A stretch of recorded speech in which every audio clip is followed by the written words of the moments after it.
Hello YouTube and welcome back to Controller Chaos, and on today's episode I have for you all the 8Bitdo SF30 Pro. Does it succeed as being a Switch Pro Controller replacement like 8Bitdo says it does, or does it fail miserably? Let's find out on today's video. Alright, so just taking a general overview, as you guys can probably tell, this controller is heavily inspired by a Super Nintendo controller. Here I have my SNES Classic controller for comparison, and you guys can see the button layout, the D-pad and everything is near identical, but the big draw with this, or the big differential, is that it has a L2 and R2 button and the thumbsticks. That is, of course, because this is a Switch Pro controller replacement. So that means that this controller can work with games that are, 3D in nature, stuff that wouldn't work with a normal Super Nintendo controller. And because I have been asked this, I will in fact start weighing the controllers for you guys, so that way you guys know how much these weigh, so that way you know what you're getting into. So for comparison's sake, a normal Super Nintendo or SNES Classic controller will weigh about 2.80 ounces.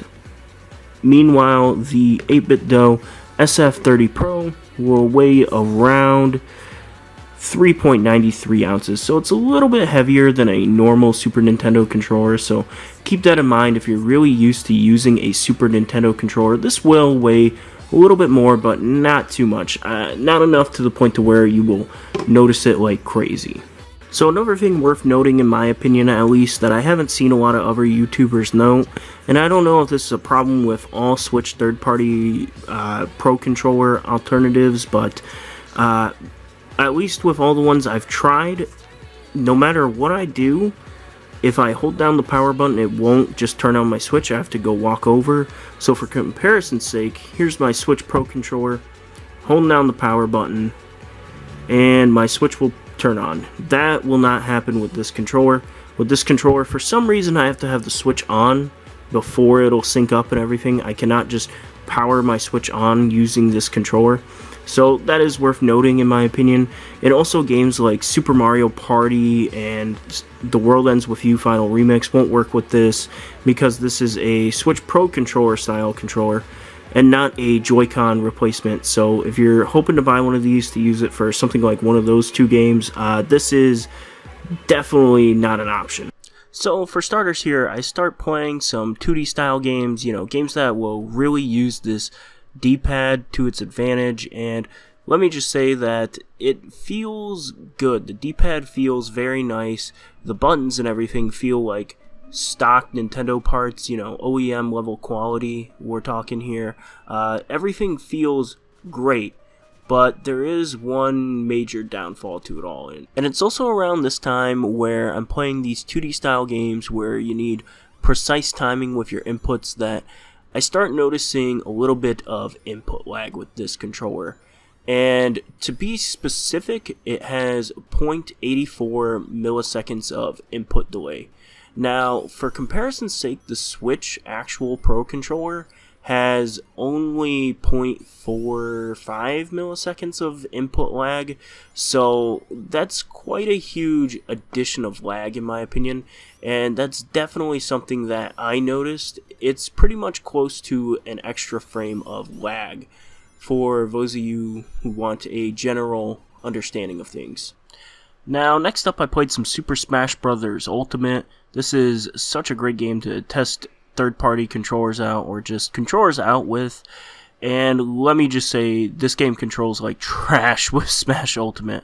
Now, I did get the hang of it, but the initial starting phase and everything was just completely unfun. It was kind of terrible. I'm surprised, I'm playing with the AI at level 7 or 8 here, and I'm just stunned that they didn't get a stock on me or something like that, because this controller did not feel right at all with Smash Brothers. It's just way too small for a game like Smash. So to kind of just test the waters on 3D style games, you guys are seeing me play some Final Fantasy IX here, and I think that this controller does okay for these style of 3D games, ones where they're not very bent on having you press buttons at the right time and everything.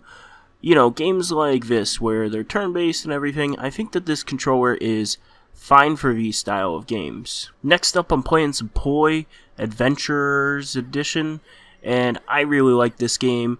And better yet, this is a game that I know how it should control and feel and everything.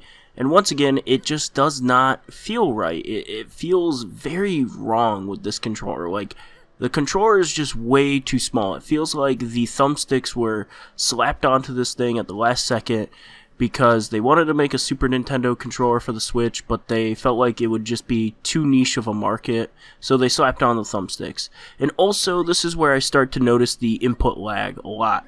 There's a lot of just jumps and stuff that I would normally be able to make that I can't do. Like, you guys will probably see me fall to my death a handful of times, and like, with a normal controller, I'd be able to make the types of weird jumps that I'm trying to make, but with this controller, it's just like not happening at all.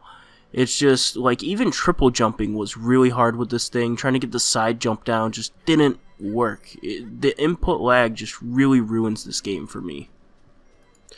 Alright, so lastly, we're playing some Fortnite. Now, I know not a lot of people really like Fortnite and everything. I get it.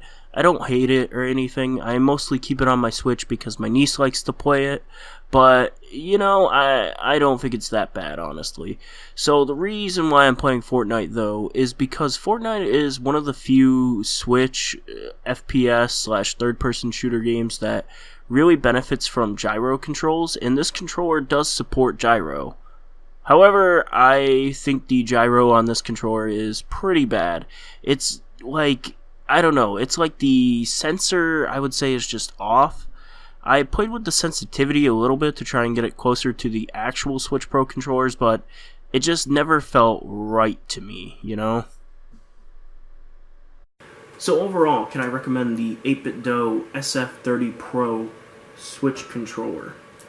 No, at least not in my opinion, because while I very much enjoy it to play with my 2D style games, you know, my Sega Genesis Classic Collection on Switch, or the medley of 8-bit, 16-bit style throwback games on the Switch, while I enjoy it playing it with those, the big games for the Switch, you know, your Zelda Breath of the Wild, your Mario Odyssey, your Fortnite, things like that, it's just not a comfortable controller to play them with. It's just not bulky enough. Like, this feels like it needs extra hand grips. Like, I don't have the biggest hands, but even this is too small to me. And it's really awkward to use the thumbsticks, as I was saying in the video and everything. It just doesn't feel right using these thumbsticks. And, you know, I just can't recommend a controller in good conscience that's really only good for one style of game, you know. 2D style games, while they're great and everything, there's plenty of other Switch controllers that can play 2D style games just fine. And while this, in my opinion, is a great controller for them, it's not enough to justify spending $45 just for that one style of game. But let me know what you guys think down below in the comments. Do you guys disagree? Do you think this is the best Switch Pro controller? Or do you guys absolutely hate this controller? Let me know. Have a wonderful day, YouTube, and peace.